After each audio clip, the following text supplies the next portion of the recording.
Why behavior follows identity. Most people believe their habits are driven by motivation, discipline, or external pressure. They think behavior changes when desire becomes strong enough or when consequences become severe enough. This belief feels intuitive because behavior is visible, while identity is not. What people see is action, so they assume action is the root cause. In reality, behavior is rarely the starting point. It is the outcome. Beneath every repeated action lies an identity-level belief, often unspoken and rarely examined. These beliefs answer a quiet but powerful question the mind asks continuously: what kind of person am I? The brain does not make decisions in isolation. It makes decisions that are consistent with the answer to that question. This is why change feels difficult even when people know exactly what to do.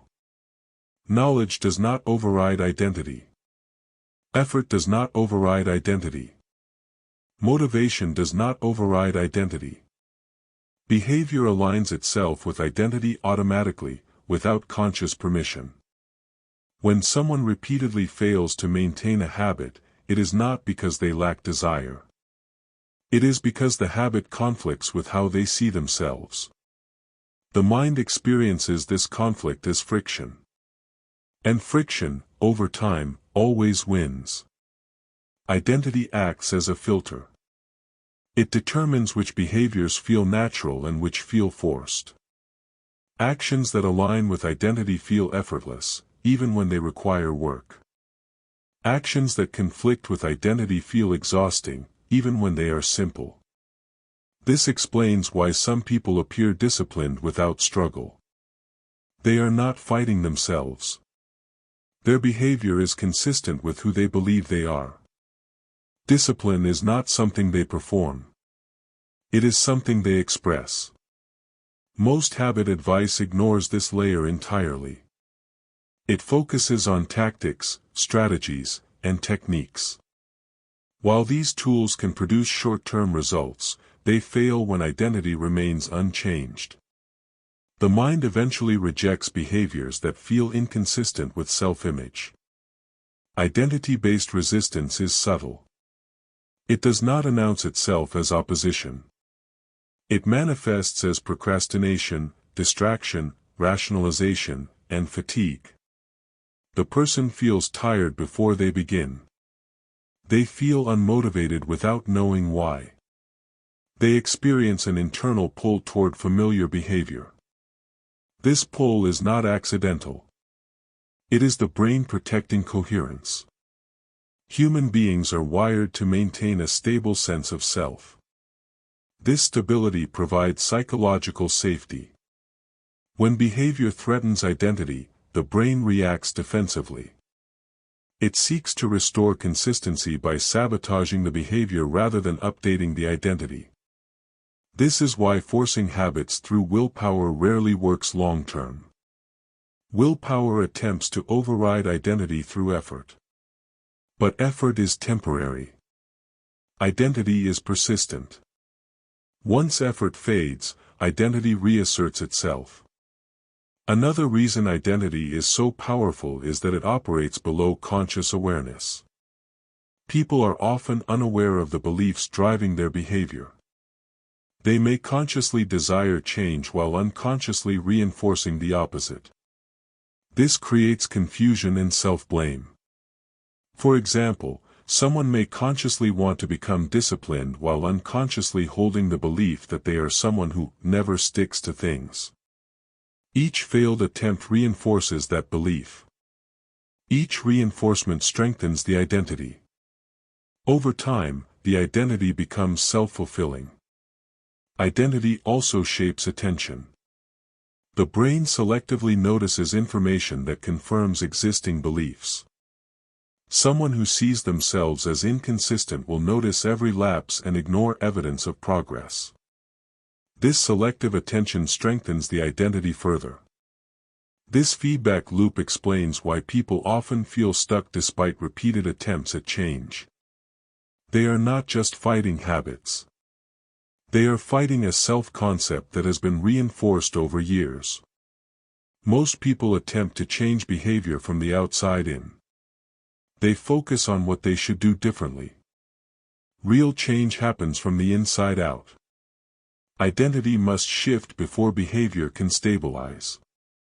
This does not mean identity must be dramatically redefined overnight. Identity is not changed by declarations. It is changed by evidence. The brain updates identity based on repeated proof, not intention. Every action is a vote for the type of person someone believes they are. These votes accumulate over time.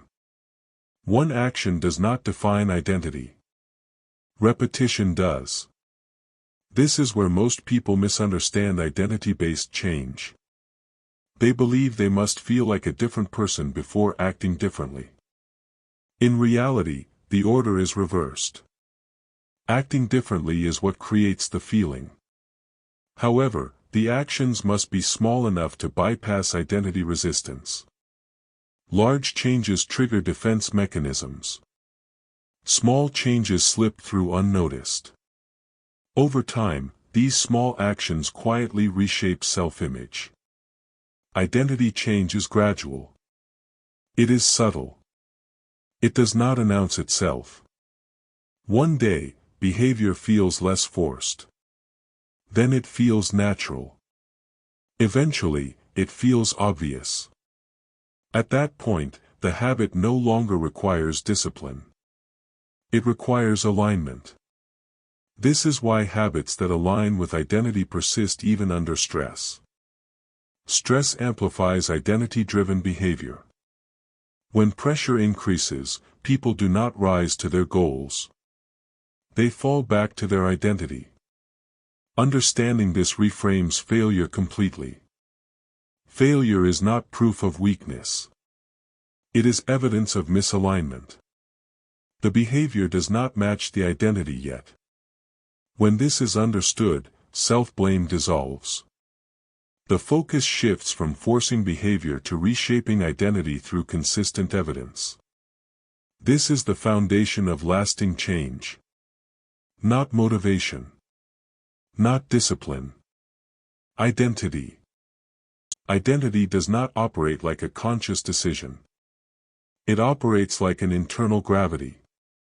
It quietly pulls behavior toward what feels familiar and believable. This is why people often repeat patterns they claim to hate. The repetition is not a mistake. It is alignment. When someone attempts to change a habit, the brain immediately checks whether the new behavior fits the existing self-image. If it does not, resistance appears. This resistance is rarely logical. It feels emotional, physical, or mental. Fatigue increases. Distraction becomes tempting. The urge to postpone strengthens. This resistance is the mind protecting coherence. Coherence is more important to the brain than improvement. A consistent identity feels safer than a better one. This explains why people can remain stuck in patterns that objectively harm them. The harm is familiar. Familiarity feels predictable. Predictability feels safe. Change threatens that safety, even when change is desired. Identity also determines which explanations feel believable. When people fail, they often explain the failure in ways that preserve their existing self-image. Someone who sees themselves as inconsistent will interpret setbacks as confirmation. Someone who sees themselves as capable will interpret setbacks as temporary. These interpretations are not neutral. They shape future behavior. Each interpretation strengthens the identity that produced it. Over time, this creates a closed loop where behavior, interpretation, and identity reinforce each other. This loop is powerful because it operates quietly. People often do not realize that their internal explanations matter more than the external event itself. Two people can experience the same setback and emerge with completely different trajectories based on how it aligns with their identity. Identity also influences emotional tolerance. People are more willing to endure discomfort when it aligns with who they believe they are. A person who identifies as disciplined tolerates effort differently than someone who identifies as inconsistent. The discomfort is interpreted as meaningful rather than threatening. This difference is not about pain tolerance. It is about meaning. Identity assigns meaning to effort. When effort confirms identity, it feels purposeful. When it contradicts identity, it feels pointless. This is why forcing habits without addressing identity often backfires. The effort feels empty. The mind asks, "Why am I doing this?" Without an identity-based answer, the behavior collapses. Identity also shapes how rewards are processed. External rewards can motivate behavior temporarily, but they do not create identity change. When the reward disappears, behavior disappears with it. Internal consistency is far more powerful than external incentives. Systems that rely only on rewards train behavior, not identity. Identity-based systems train perception. They change how the person sees themselves. Once perception changes, behavior follows naturally. Another important aspect of identity is its resistance to contradiction. When new behavior conflicts with identity, the brain looks for reasons to dismiss it. A single success is treated as an exception. A single failure is treated as evidence. This bias slows identity change. This is why identity does not shift from isolated actions. It shifts from patterns. The brain needs repeated evidence before it updates its self-concept. Until that evidence accumulates, resistance remains. Understanding this helps explain why consistency is more important than intensity. Intense effort produces isolated evidence. Consistency produces patterns. Patterns change identity. Identity-based change also explains why people often relapse after periods of improvement. If the identity has not updated, the behavior has no psychological anchor. When pressure increases, the old identity reasserts itself.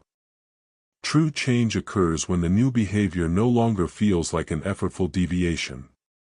It feels like a return to normal.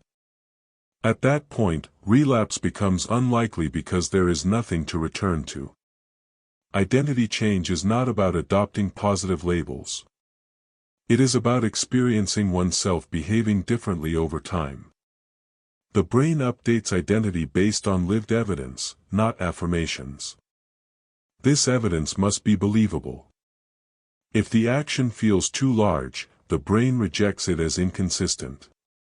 Small, repeatable actions bypass identity defenses. They accumulate quietly. This is why sustainable habit change often feels unimpressive at first. The changes are subtle. The wins are small. But beneath the surface, identity is shifting. As identity shifts, resistance decreases. As resistance decreases, behavior stabilizes. As behavior stabilizes, outcomes improve without additional effort. This sequence is reliable.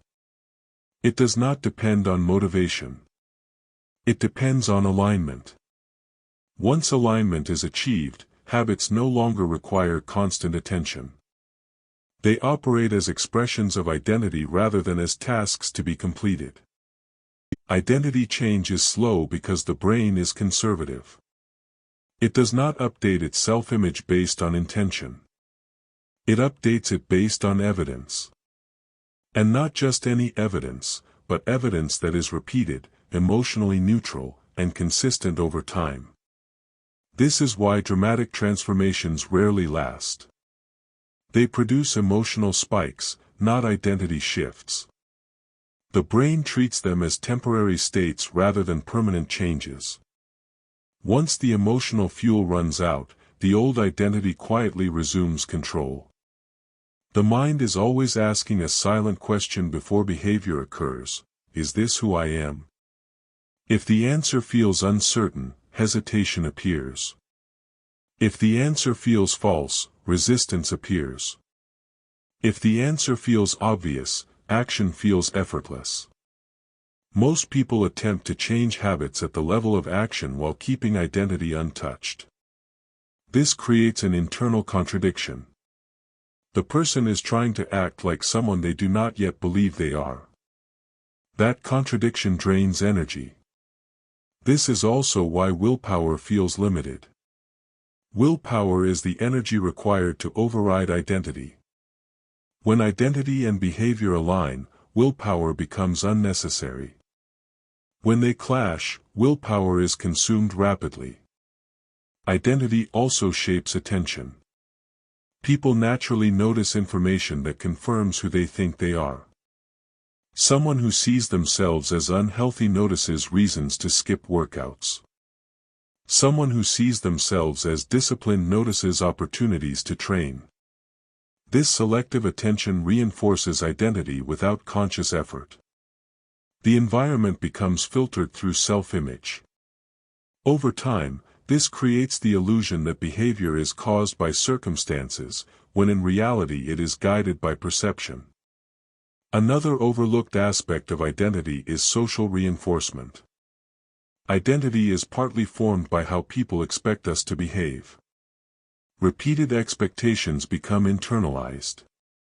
Breaking habits often means breaking implicit contracts with others.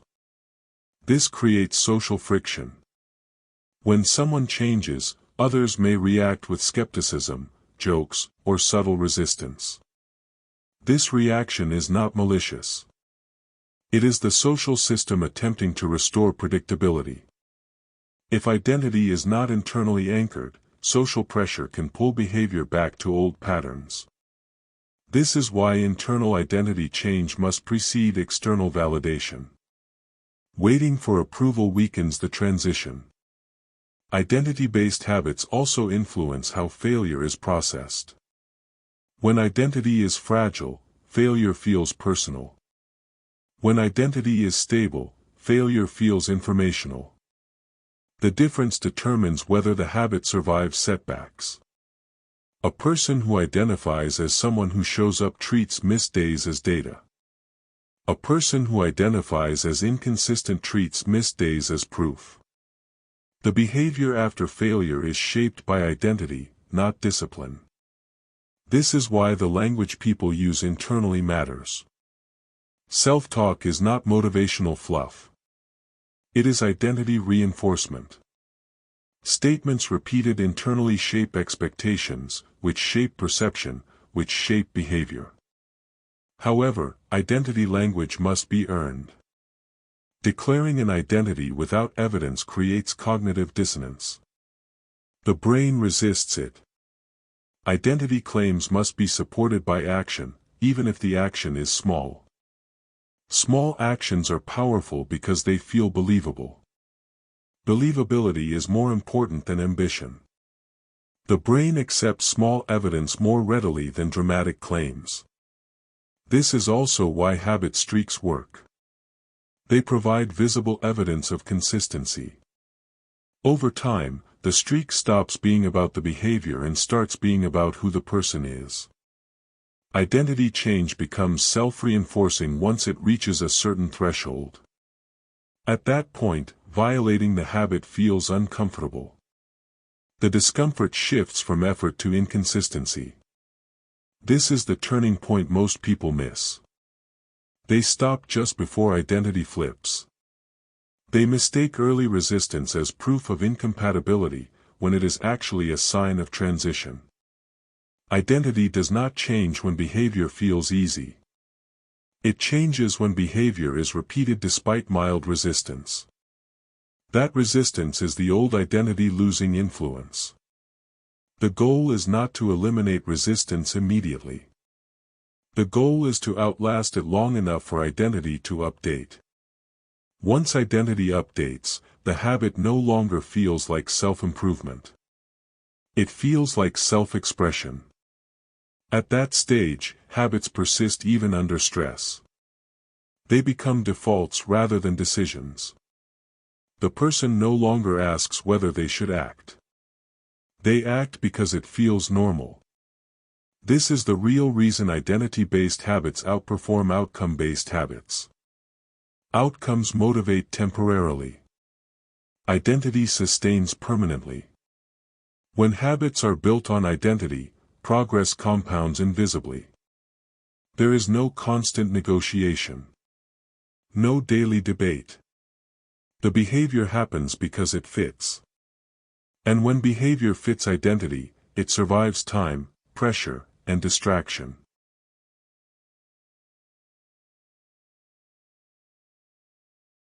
How identity is formed and reinforced. Identity is not something you choose once. It is something that is negotiated daily through behavior, interpretation, and memory. Every action casts a vote for the type of person you believe yourself to be. Most people underestimate how seriously the brain takes these votes.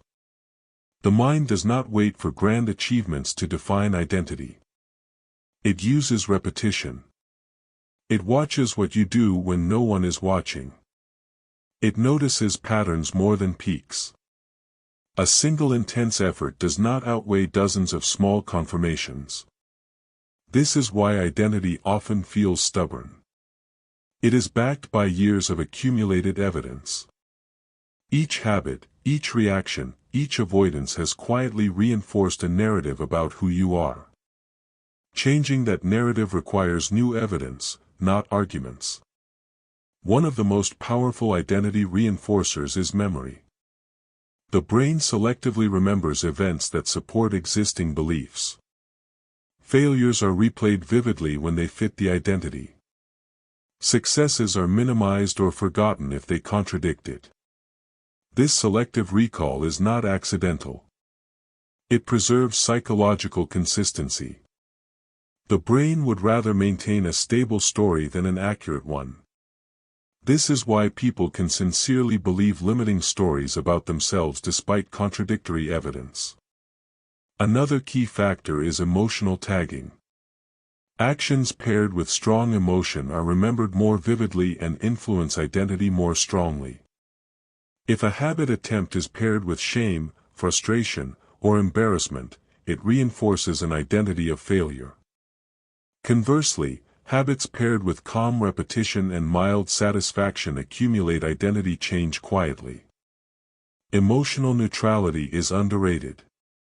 It allows evidence to accumulate without triggering defensive responses. Social mirrors also shape identity. People internalize how they are treated. If someone is consistently relied upon, they begin to see themselves as dependable. If they are consistently doubted, they begin to doubt themselves. However, identity becomes fragile when it depends entirely on external validation. External feedback fluctuates. Internal evidence compounds. The strongest identities are internally anchored and externally flexible. Language plays a critical role in this process. The words people use internally to describe their behavior subtly shape identity. Saying, "I failed," is different from saying, "I didn't execute today." One frames the self. The other frames the action. Over time, these linguistic distinctions accumulate. Identity is built less by dramatic declarations and more by quiet descriptions repeated daily. Another underestimated factor is avoidance. What people consistently avoid becomes part of identity. Avoidance is a behavior.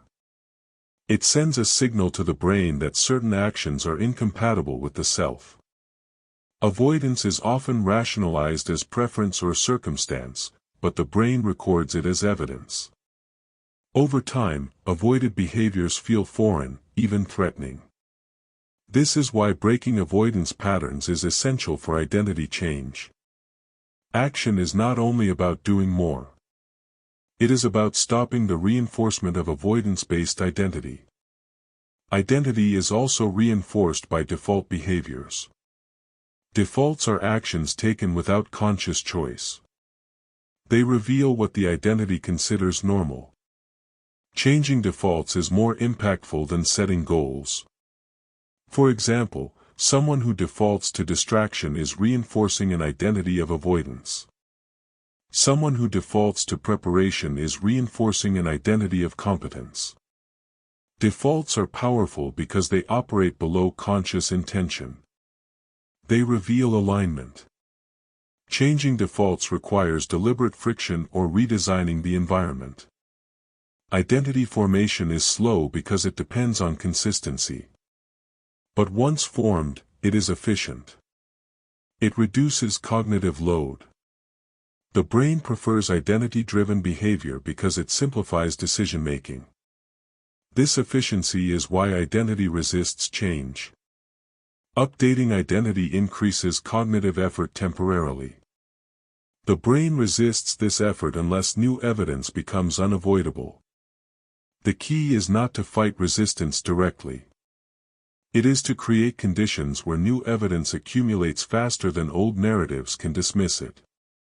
This requires patience, repetition, and restraint. Identity shifts when the brain runs out of reasons to deny the new pattern. This is not about motivation. It is about inevitability.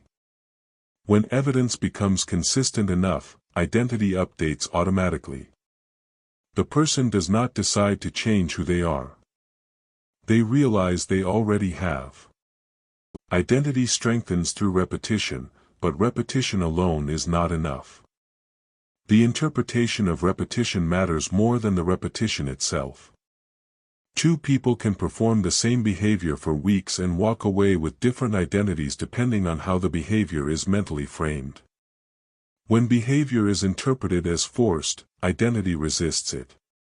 When behavior is interpreted as chosen, identity absorbs it. Choice signals agency.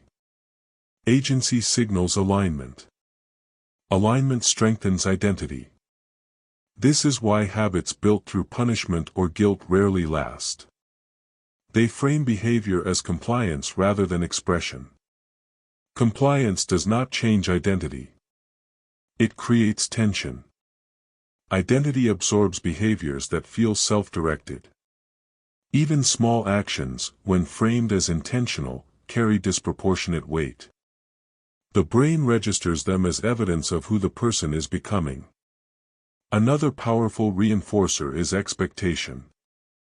When someone expects themselves to act a certain way, the brain prepares for that outcome. Expectation subtly biases attention, energy allocation, and persistence. This is why identity statements that feel believable influence behavior more than motivational slogans. Believable expectations shape perception. Unrealistic expectations trigger skepticism and disengagement. Expectation also influences recovery after failure. When identity includes resilience, setbacks are processed quickly. When identity includes fragility, setbacks linger.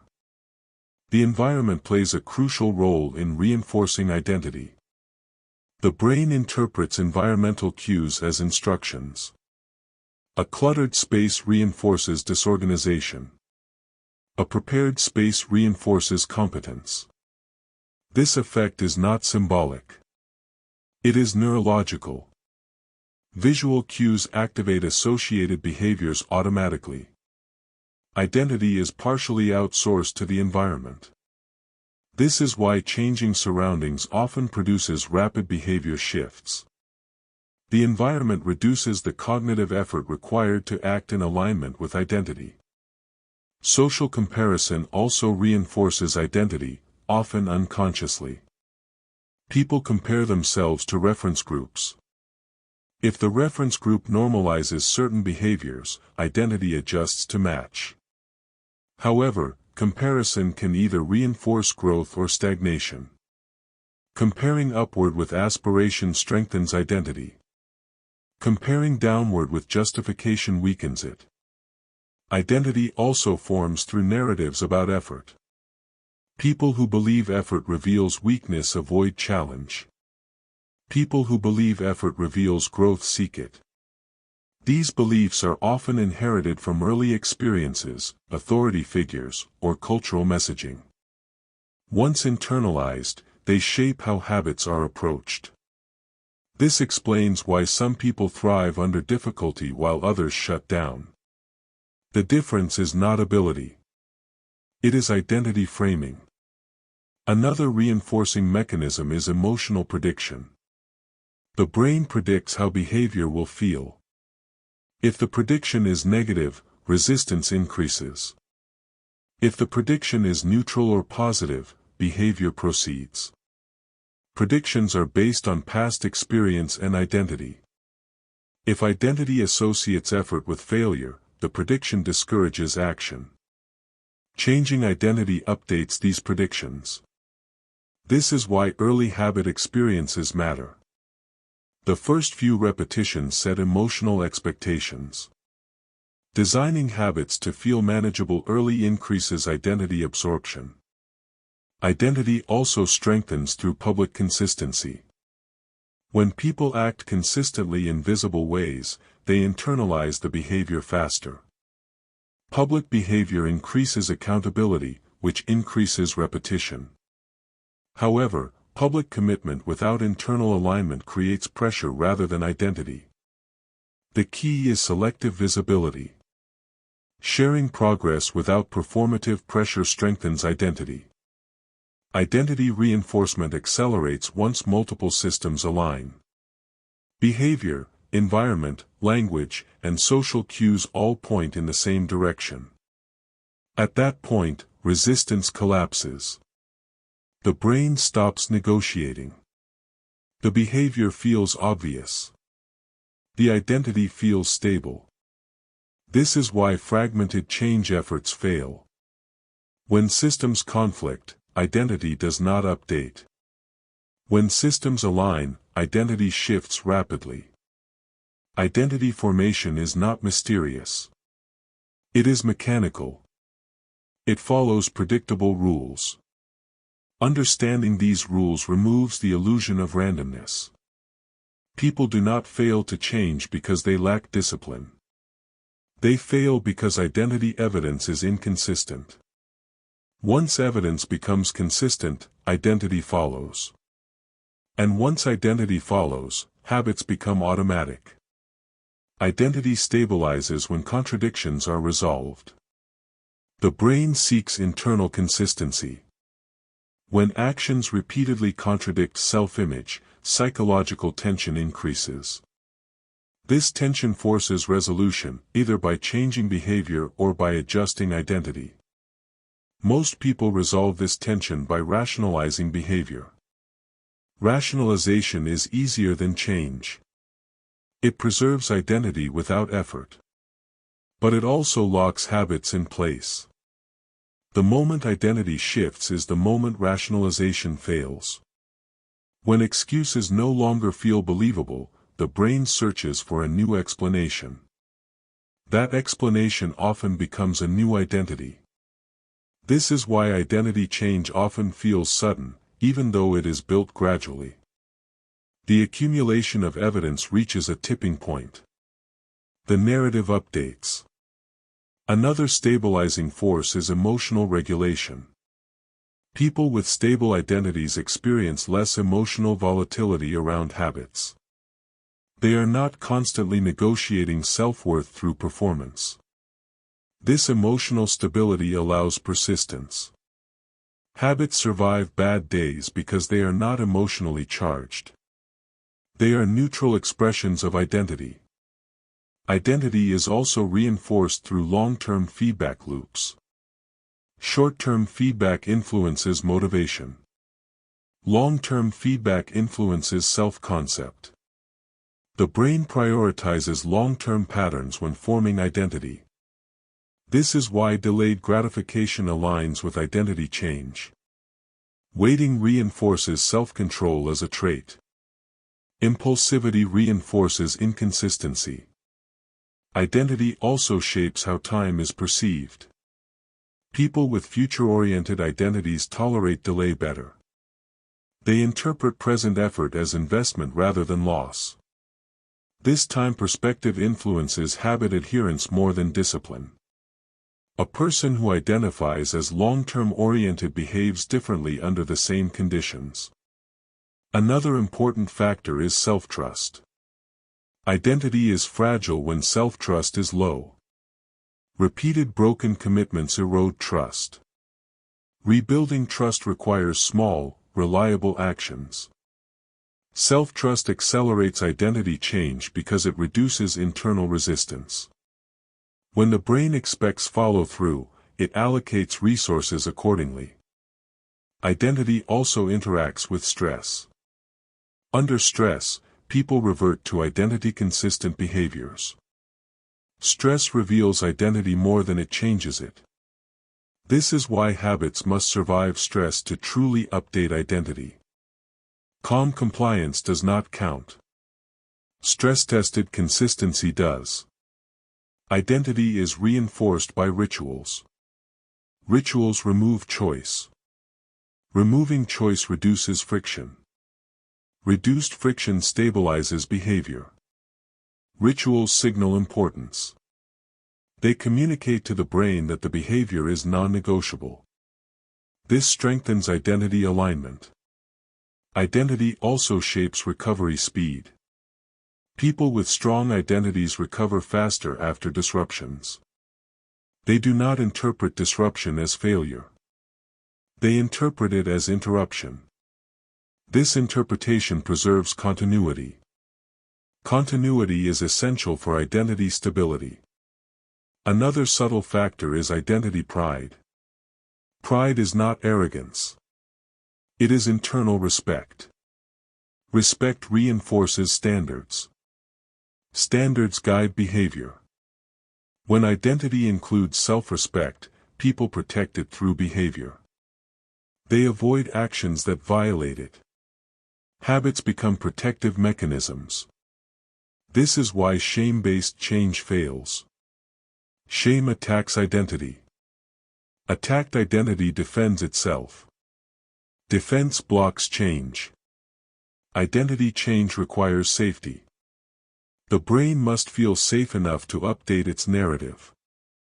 This safety comes from consistency, not pressure. Once identity stabilizes, habits no longer require reinforcement. They persist through momentum. Momentum is the natural result of alignment. This is the end goal of habit change. Not control. Not discipline. Alignment. When alignment exists, behavior becomes effortless. Identity carries the habit forward. And when identity carries the habit, time becomes an ally rather than an enemy.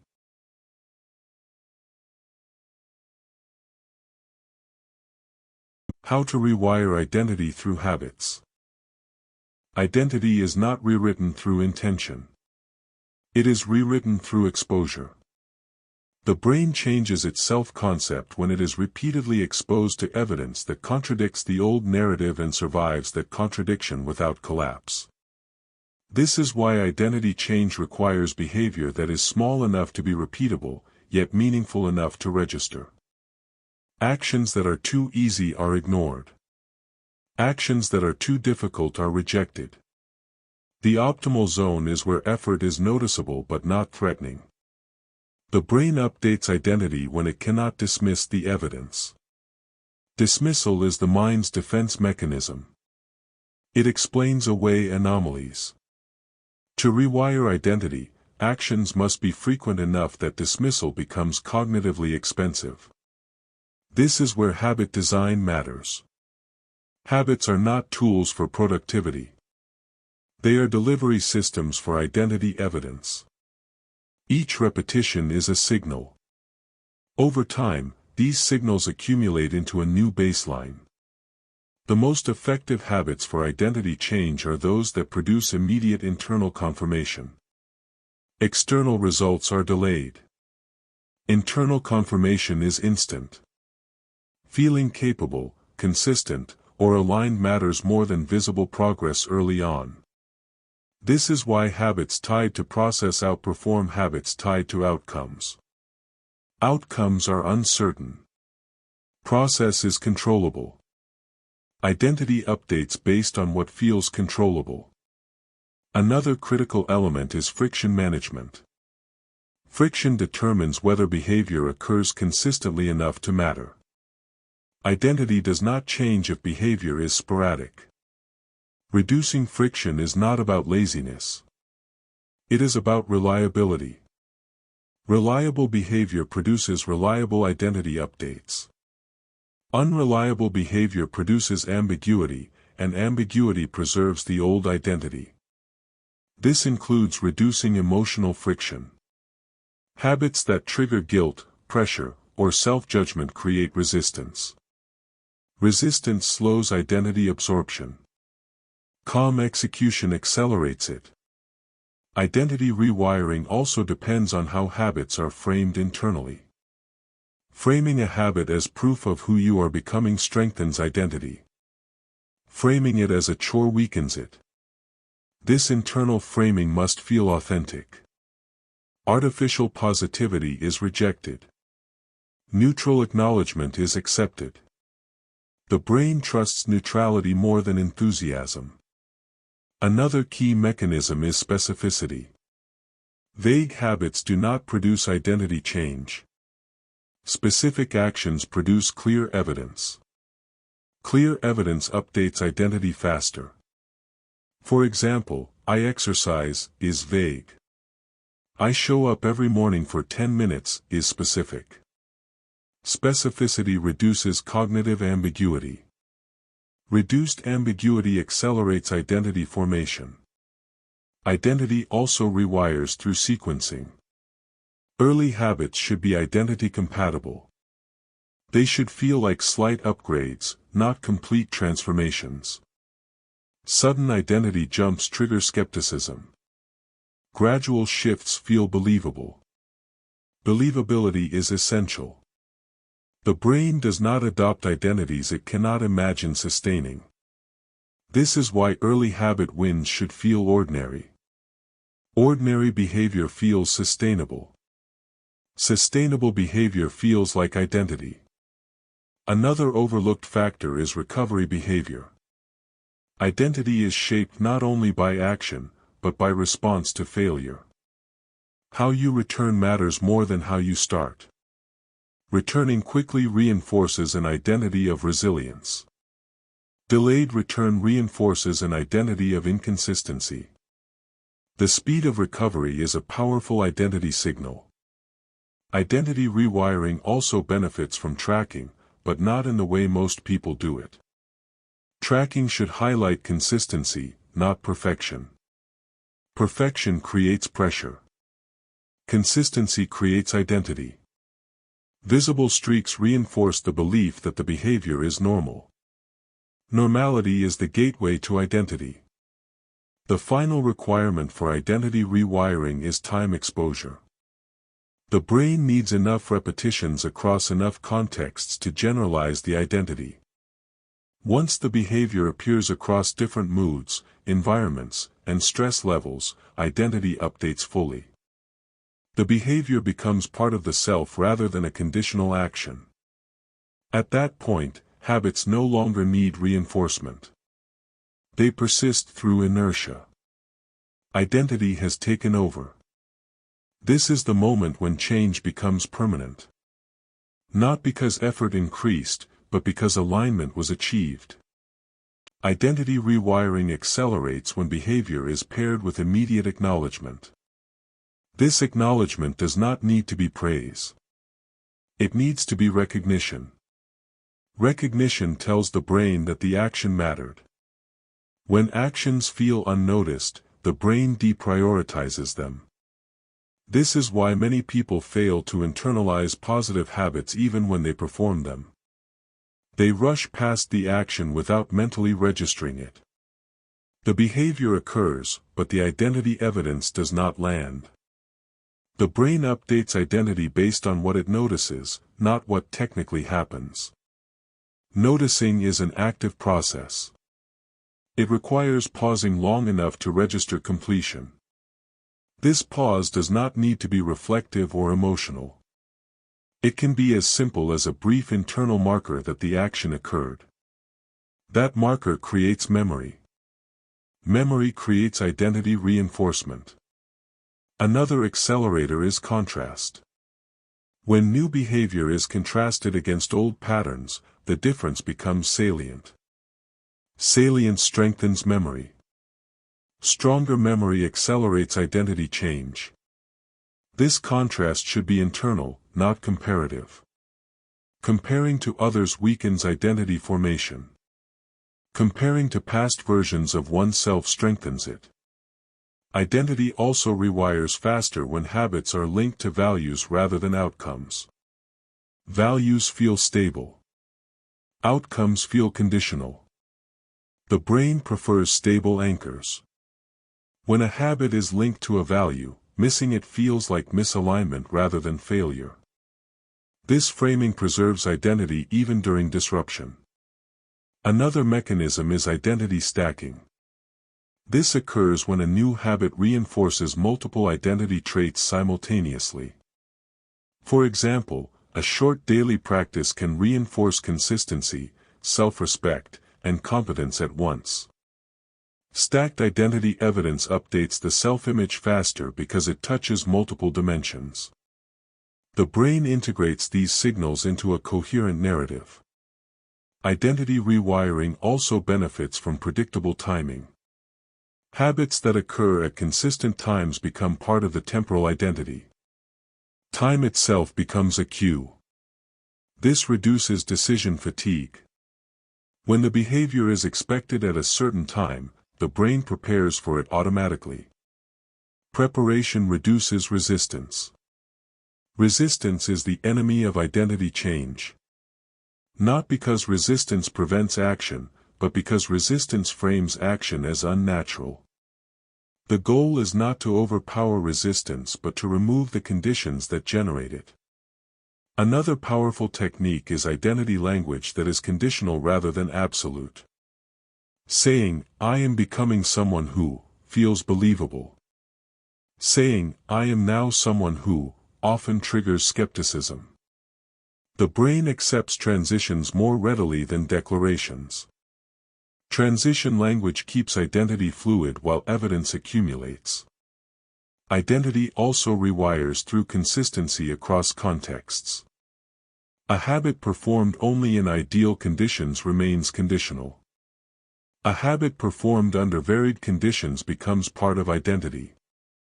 This does not mean forcing habits during extreme stress.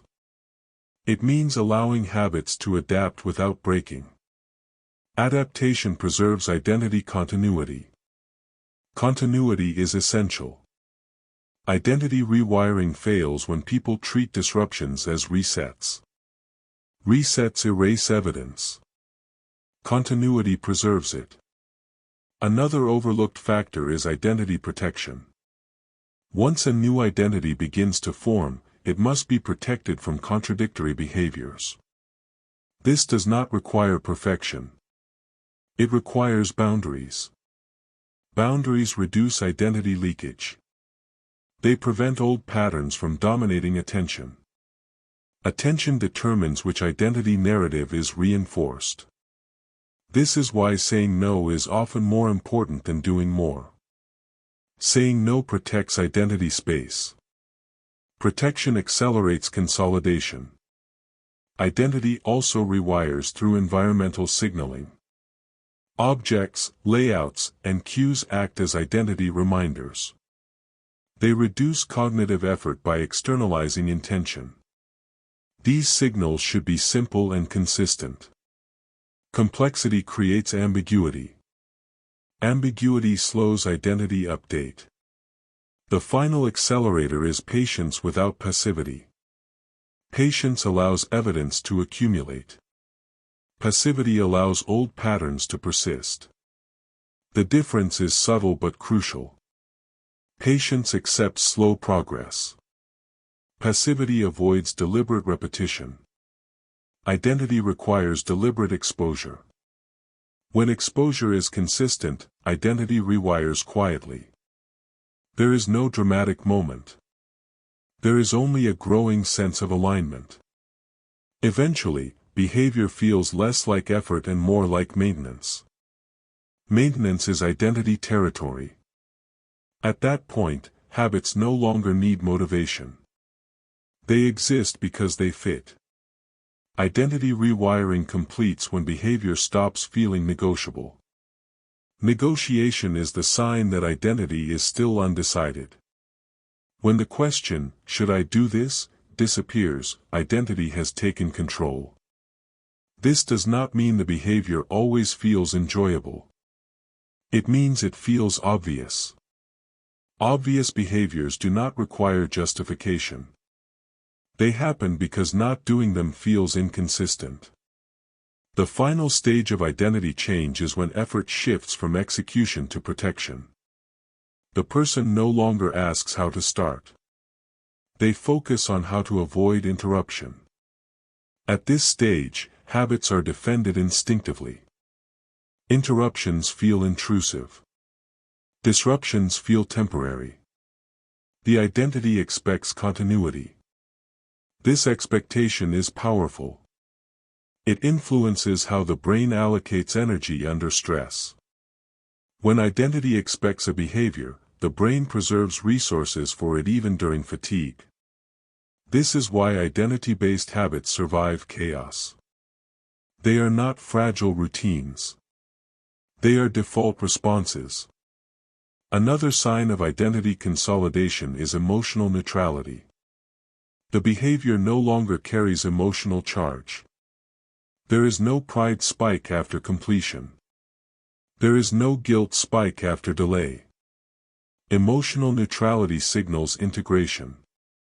Integrated habits do not feel like achievements.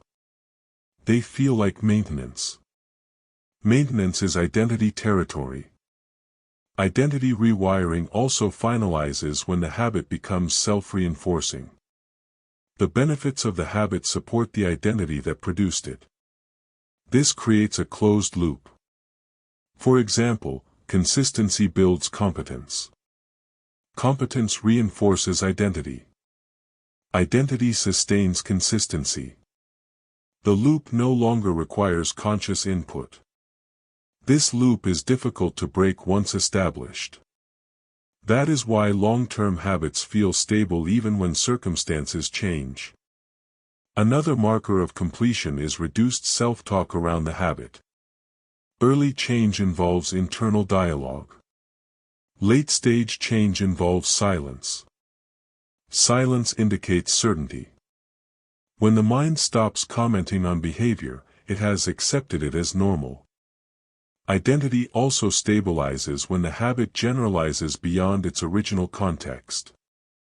The traits reinforced by the habit begin to appear in unrelated areas of life. For example, someone who builds a habit of daily focus may become more deliberate in conversations, planning, and decision-making. Identity has expanded. This expansion confirms that the habit has reshaped the self rather than merely occupying time. The final test of identity change is regression resistance. When disrupted, the person returns without drama. There is no spiral. There is no narrative collapse. Return speed matters more than duration of disruption. Identity stability is measured by recovery. This is why perfection is irrelevant. Identity does not require unbroken streaks. It requires uninterrupted belief. Belief is not optimism. It is expectation based on evidence. Evidence has been accumulated through repetition. Once belief stabilizes, habits no longer feel like strategies. They feel like expressions. This is the true end of habit formation. Not when the habit is easy, but when it is unquestioned. At this point, identity is no longer being rewired. It has been rewritten. Behavior follows identity effortlessly. Outcomes follow behavior naturally. And change becomes permanent, not because of force, but because of alignment.